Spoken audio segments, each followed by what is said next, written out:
Welcome back to Royal Divine. His Majesty the King is announced as Captain General Royal Marines on the 358th anniversary of the Corps. Before we continue, I encourage you to subscribe so you do not miss any of our new update. His Majesty the King will serve as the ceremonial head of the Royal Marines, taking on the position of Captain General. The announcement comes on the 358th anniversary of the founding of the Corps of Royal Marines, which have been fashioned on 28 October 1664, at some point of the reign of King Charles II. Widely mentioned as one of the world's elite combat forces, the Royal Marine Commandos are the amphibious troops of the Royal Navy. They are deployed throughout the globe as experts in fight in severe climates, serving on the most unsafe operations beneath the most difficult conditions. The appointment of the ceremonial head of the Royal Marines has traditionally been held by means of the monarch, together with the King's grandfather and great-grandfather. As Prince of Wales, the King embarked on a profession in the Royal Navy,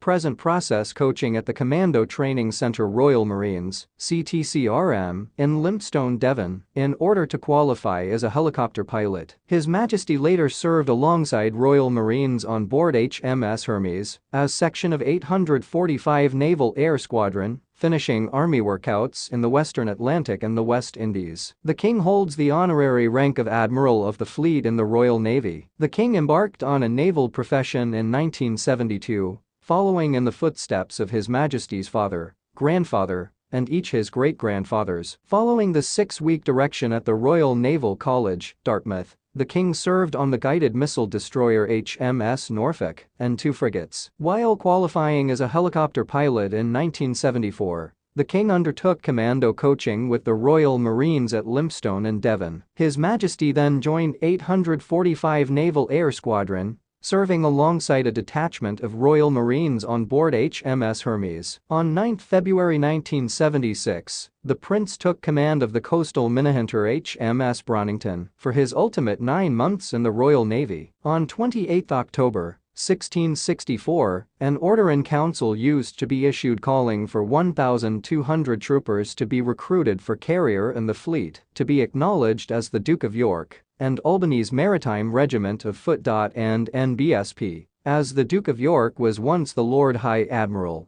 it grew to become recognized as the Admiral's Regiment. The regiment used to be finally titled as the Royal Marines in 1802, with the aid of King George III. Since their founding, the Royal Marines have taken section in greater battles on land and sea round the world than any different department of the UK Armed Forces. The Royal Marines are presently working in the Mediterranean, forging nearer bonds with NATO allies and partners. Commandos are additionally deployed with HMS Montrose in the Middle East to disrupt the world pills trade, and will quickly be running in Oman. Royal Marines will additionally be venture their normal mountain education in Scotland, as they put together to spend the wintry weather in the Arctic Circle in northern Norway. The commandos set up to the Arctic each and every year. The position of the ceremonial head of the Royal Marines has traditionally been held through the monarch, together with the King's grandfather and great-grandfather, with King George V first assuming the appointment in 1901. The motto of the Royal Marines, per mare per terram, potential by sea, by land in Latin, reflecting their amphibious expertise. Thanks for watching.